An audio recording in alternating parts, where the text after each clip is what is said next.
3 here, and welcome back to Dragon Ball Super Reviews. Today we'll be doing the review of episode 90, See the Wall That Must Be Passed, Goku vs. Gohan. This episode, from start to finish, is basically the fight between Team Goku versus Team Gohan, and a 2-on-2 match that involves a tag team fight between Goku and Tien Shinhan versus Gohan and Piccolo. The episode starts off with Gohan completing his training, and then he has to go fight Goku in order to finish things off because there's still a little bit of time left for the tournament, but they're really stretching out like these 2 days to prepare for the tournament, which is a good thing and a bad thing. It's a good thing because it does bring the chance to develop all these characters before just putting them on the team. I mean, it could have been like Universe 6 tournament where all the people just gathered up and they were decided beforehand, and then bam, they're there. This one takes a more subtle route and is like, yo, let's actually take the chance to focus on these characters before we just throw them in the team. Like, Gohan got about 3 episodes devoted specifically to developing his character, and then we got Krillin with the 2 episodes, and yeah, so they took the time, and 17 got the 2 episodes. The only one who got the short stick was Tien, which again happens here, but I'll comment on that later. Basically, Gohan and Goku fight off, along with Tien and Piccolo, obviously, and for the first half it's that, and then for the second half of the episode it's just Goku versus Gohan. It's a one-on-one fight between those two fighting at full power in order to see who is the best, and it seems that Gohan can actually put up quite a good fight against Super Saiyan Blue Goku, but that isn't saying much because of 17 and Krillin and 18 and all these other characters being able to fight Super Saiyan Blue now. But then afterwards, Goku goes Super Saiyan Blue, Kaioken, or as I like to call it, Kaioken Blue. It's easier to say. Goku went Kaioken Blue, and they both had that whole little anime cross moment where both characters exchange punches, and then Gohan loses the fight.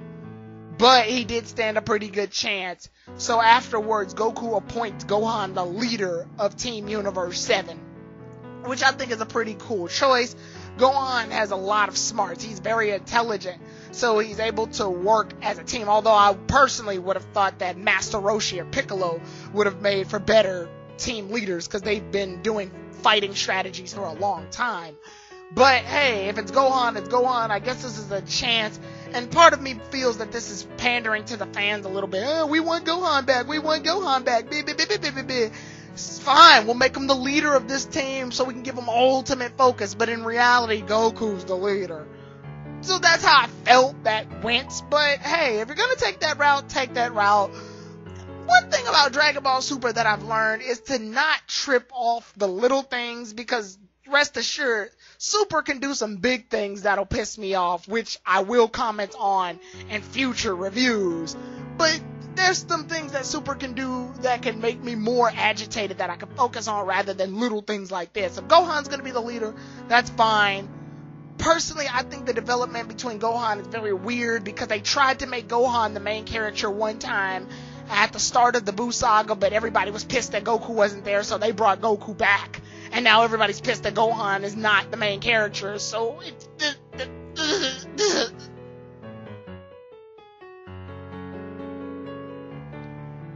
I love the action in this fight. It's clear that that this is so much of a step up from episode 5 of Dragon Ball Super, where things just looked horrendous. And it was their first real big fight in Dragon Ball Super. So to see that go from there to here where we are now with Super Saiyan Blue Vegeta versus Zamasu, Goku Super Saiyan Blue versus Goku Rose, Goku Black Rose during the city fight, this fight right here, like it's clear they took some top animators and decided to actually put in work this time and put in the effort, which I do appreciate. They found out that there was a problem and they fixed that problem. That means they're listening to the least.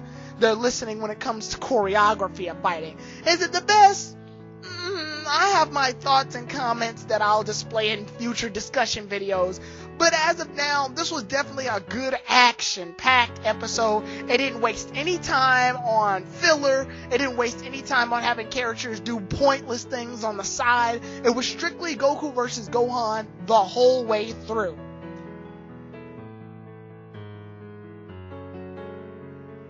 This episode does a good job of developing Goku and Gohan, but it does a shitty job of developing Tien and Piccolo, because they're in the fight too, and Piccolo actually does a pretty cool plan. He charges up this huge full power explosive wave while Gohan keeps things busy. You know, T4 Star made the joke about it. I'm charging my attack. Like they did that already.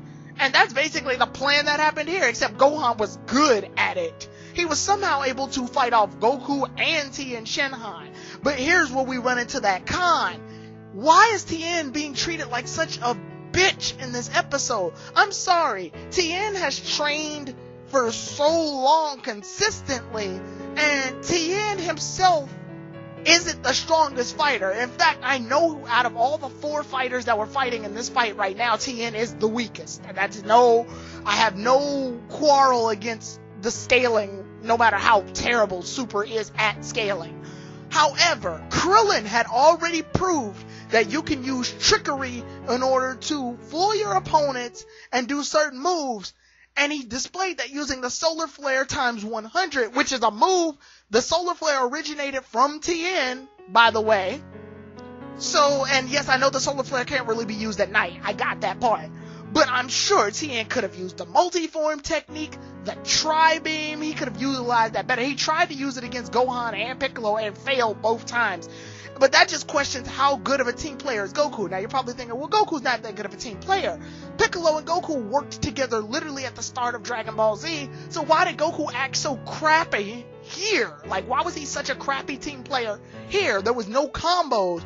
You mean to tell me Tien couldn't, like, use multi-form on Gohan to keep him busy? I'm sorry. Yes, I know it divides your power up, but I feel like 4 Tiens could have kept Goku busy, could have kept Gohan busy versus 1 Tien trying to use Tri-Beam. That's just personally how I feel. Like, no matter how much you want to break it down in martial arts, even if you're tremendously strong, 4 people fighting you at the same time is going to take up some time. I'm sorry, because you got to focus on each individual person, where they are, where they're attacking from, how you're going to counter each attack. So yeah, I feel that would have kept him busy. That's just personally how I feel. That would have given Goku enough time to hit Piccolo while he was charging his attack, you know, things like that. So I just feel like they could have utilized teamwork a lot better here. I personally just feel that could have been a thing, and it just wasn't, and that's what made me upset. It's like, Goku and Tien had such pitiful teamwork for 2 characters that have known each other for a debatably long time. Yes, I understand that Gohan and Piccolo have known each other for a while, and they probably thought of the strategy before starting the fight between these 2.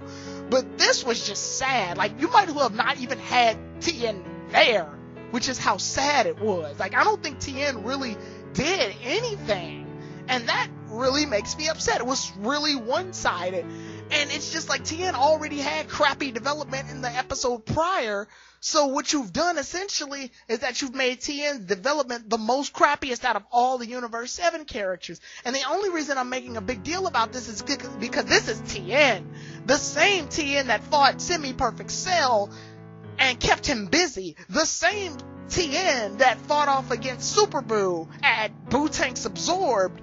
The same Tien that fought off against freaking Beerus, knowing he didn't stand a chance. The same Tien that fought off 1,000 soldiers along with the other Z-Warriors. To see him get washed away like this is just very upsetting.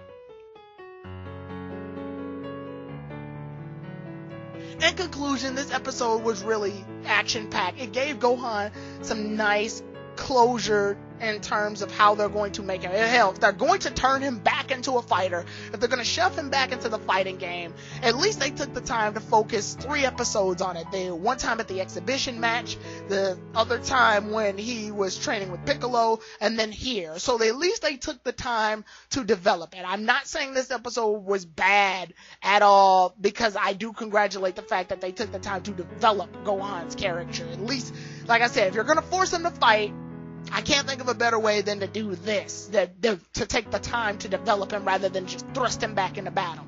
So, kudos to that. Making him the leader, it's an interesting choice, but as long as Goku's the main character, we kind of already know who our eyes are mainly on. So this felt like it was just hey, we'll make the fans have a boner for Gohan for a little bit. Like I said, problems is the fact that the teamwork was just pitiful, and hopefully it gets better in the next episode, because from what we see from the previews, Gohan's actually making strategy. So, speaking of the next episode, that episode is episode 91, which is titled, Which Universe Will Survive? The Strongest Warriors Are Gathering. I'll see you all then, everybody. Tyrone the God 3, out.